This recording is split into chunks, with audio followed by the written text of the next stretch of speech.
Hey everybody, it's Benny1 and I'm back at you with another series review, everyone, and episode 6 of Obi-Wan Kenobi dropped on Disney Plus last night at midnight. I watched it this morning when I got up. I literally just finished watching it, so it is time now to review the series as a whole. I put out a review of the first 3 episodes just because I really wanted to talk about this show because this was probably one of my most anticipated shows coming out this year, and Star Wars shows, because I'm a huge Obi-Wan Kenobi fan, big Star Wars fan, but Obi-Wan Kenobi has been my favorite character in Star Wars since I was a kid. And then obviously that grew more and more as the prequels came out and everything. So love Ewan McGregor. I think he's a fantastic actor. I think he's great as this younger iteration of Obi-Wan Kenobi. So I was super jacked about this series. So we're going to dive into it. I'm kind of just, it's going to be really rambly, kind of all over the place. Very spoiler-filled review, everybody. So if you have not seen the series, go watch it for one thing. And if you have not finished it or watched episode 6, spoilers. I'm going to talk about everything. It's a series review. You can't talk about these really without spoiling it. So yes, Ewan McGregor and Hayden Christensen both came back to reprise these roles as Obi-Wan Kenobi and Anakin Skywalker / Darth Vader, everybody. That's right. Hayden Christensen actually was in the Darth Vader suit, and they actually made him look a lot more like Vader should have looked, whereas at the end of episode 3, you could tell that Hayden was in the Darth Vader suit because he looked really skinny in the Darth Vader suit, and it just didn't look right. It was cool that he got to be in it at the end of that movie, but he didn't look right. He was too skinny because Hayden Christensen's a skinny guy. So this time around, they actually made the suit fit around him and look proper the way Darth Vader should have looked at that time. So I really thought that was a cool little detail and nice touch that they went with. And of course, James Earl Jones came back to do the voice of Darth Vader once again, which is awesome. You got to have James Earl Jones in there. But it's just really cool that Ewan McGregor and Hayden Christensen got to come back and explore these characters more and this side of these characters, because Hayden got the Anakin Skywalker stuff and we saw him go bad and turn into Vader, but now he actually gets to play Lord Vader. Like, that's the really cool thing about it. And it was awesome to see both of them back. It really was. And we got 2 fight sequences, of course. We got one in the middle of the show, and we got the one at the very end. And I will say that it was probably one of my favorite things about the show was the fight that we got to see between Obi-Wan and Vader in episode 6, because I think they did a fantastic job with it.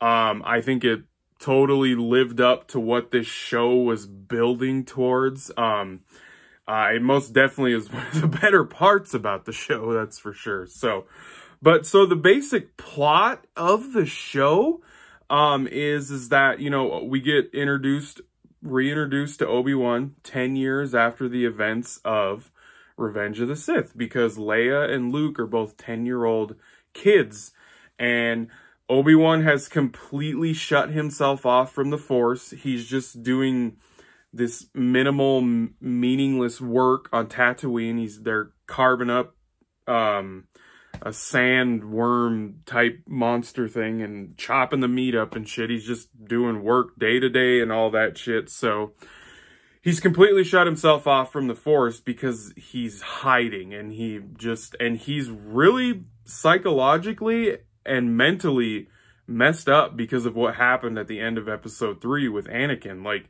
he's really struggling with it still. He has nightmares and everything, and he has these flashbacks with Anakin and their training. Him and Vader actually both have those, which I thought was kind of a nice touch that they did in episode 5.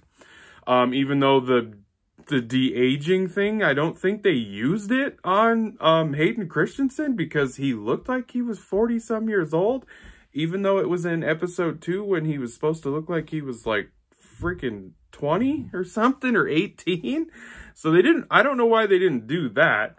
But yeah, I love what they were doing with the story as far as like him being really mentally fucked up from what happened. Like seriously, I love that they tapped into that emotional side of this story with Obi-Wan and Anakin / Darth Vader, and like just how it would have affected him for years when he's on this planet in isolation and hiding and everything. So I love that they did that, and I thought Ewan McGregor did a fantastic job emulating that with his acting, especially when he found out that Vader actually is Anakin, because he didn't know until at the end of episode 2. And then Reva, who is one of the third sister Inquisitor, which I will talk about that character, because man, we need to talk about that character. She's the one that told him, you know, that he's still alive and Vader is Anakin Skywalker. So, and the look and everything on Ewan McGregor's face when he's acting as Obi-Wan literally was like, you could just tell how he felt in that moment. Like, I thought he did a fantastic job with the emotional side of this character in this show, whether it was with Leia, whether it was with Owen and Luke and everything. Luke is also not in this show really at that much at all. You see him briefly in the first episode when Obi-Wan's looking at him from a distance, and then we get a shot of him sleeping at the end of episode 5, and then we get a little bit more of him in episode 6. So he's really not in the show. Leia is in the show a lot. So that's where the plot of the show comes in, is that Leia ends up getting kidnapped because of Reva, the third Inquisitor sister, because she's trying to capture this, you know, Princess Leia, Organa, and because she wants to bring Obi-Wan out of hiding, and she knows if she captures her, he will come rescue her, and then she can deliver him to Vader.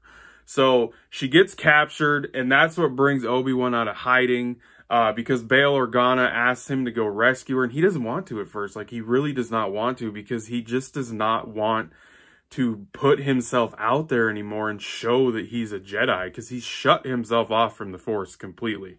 And they show that shit throughout the show. They show him struggling to use the Force. He doesn't use his lightsaber until after, well, episode 3, basically. He uses his lightsaber and he gets his fucking ass kicked by Vader. Like, Vader, their first fight sequence and interaction with each other, Vader literally kicks the shit out of Obi-Wan Kenobi. He drags him through fire and everything. Like, you can tell that he has shut himself off from the Force. And I love that they showed that and went into that. So, and then Leia gets captured again.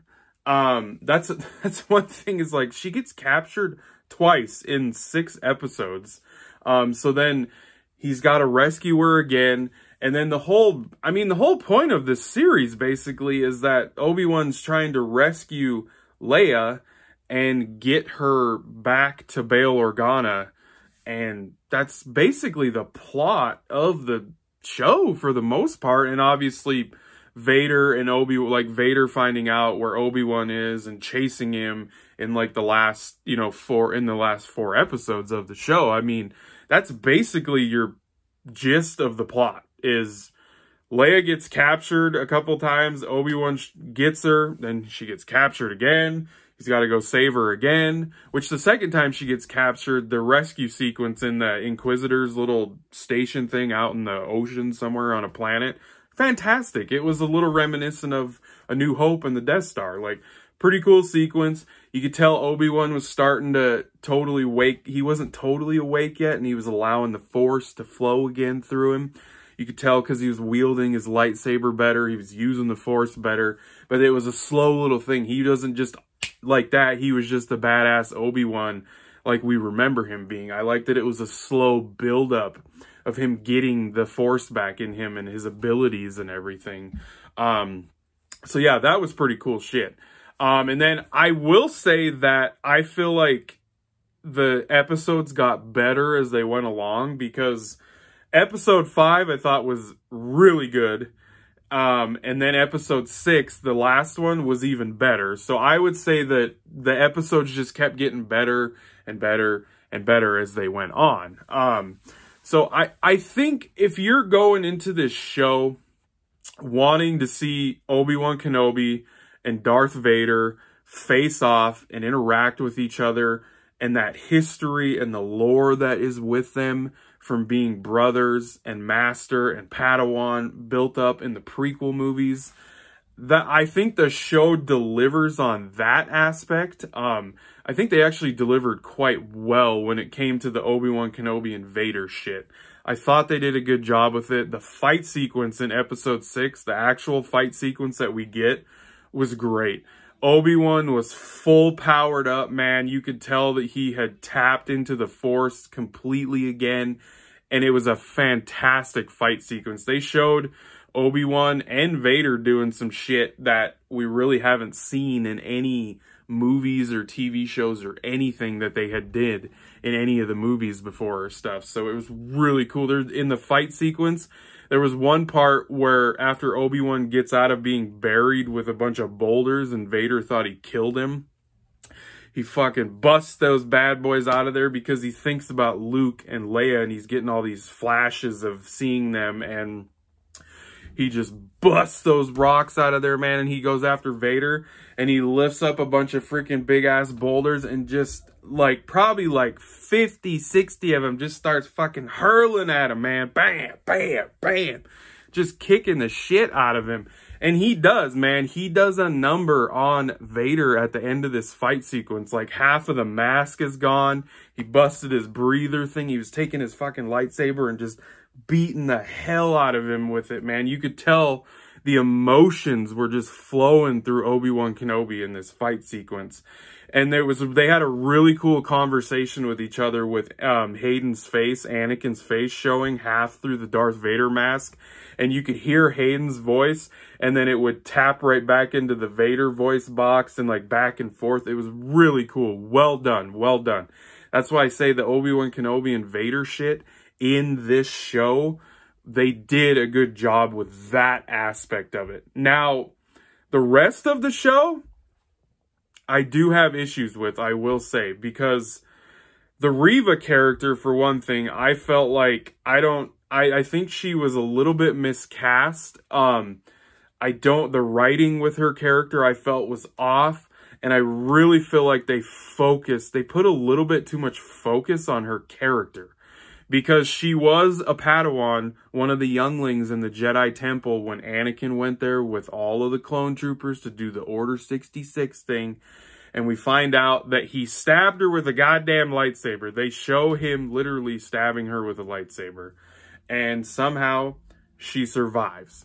And then we find out that she is one of these Inquisitors. She's the third sister Inquisitor that's very angry. She wants to be the Grand Inquisitor, so she actually stabs the Grand Inquisitor, who is in Rebels years later, and he's dead. Or you think he's dead, because he does actually come back at the towards the end of episode 5 after she turns on Vader, because Obi-Wan finds out that she actually, deep down, she's actually hunting Vader, and she wants to kill Vader because she remembers who he is. She knows that's Anakin Skywalker. And they do explain that, actually, because at first I was like, well, how the hell does she know? Like, but they finally explain it, and they show she was one of the younglings in the Jedi Temple, yada yada. She got stabbed, and she gets fucking stabbed again. And that's the thing, is like, I go back to episode 1, The Phantom Menace, and Qui-Gon gets stabbed by Darth Maul and dies. Okay, yeah, we figured that out. You know, if you pretty much get stabbed with a lightsaber, you're done. You're done. Not in this show. Man, people getting stabbed with lightsabers all over the place, and they don't die. They come back. The Grand Inquisitor was perfectly fine. There was nothing wrong with him. And then Reva, she got stabbed with a lightsaber when she was a kid, and she survived. And then she gets stabbed again in episode 5, and then she's off because she found out about Luke from the little transmitter thing that Obi-Wan dropped on the ground. Or not Obi-Wan, he gave it to the fake Jedi guy, and he dropped it, and she found it. And she's like, oh shit, she learned who Luke is. So she goes to Tatooine to try and get him and kill him. And I was like, okay, so obviously if you get stabbed with a lightsaber, you don't die. So I go back to episode 1 and I'm like, well, why the hell didn't Qui-Gon survive? Or why couldn't he have survived? It's just stuff like that in the writing of the show. It's just, they really just didn't, I don't know. It's just confusing about the way that some of the stuff that they did with the writing in this TV show. So, but yeah, Reva, I'm just not quite sure why they gave her so much attention. It was cool to see Owen and Aunt Peru back from the prequel movies. It was cool to see them. We got a little more of them actually in the last episode. And actually we got to see Peru, Aunt Peru. She finally showed up in episode 6 because she wasn't in the show until episode 6. I was like, oh, because I thought they said they both were going to be in it. So, and the special effects, man, the special effects in this movie were they were weak at times. Like, they were not very good at times through the first, like, 4 episodes. There were times where I was like, man, The Mandalorian looks like a movie. Like, it looks so good. And I feel like they didn't give that attention and detail to this show.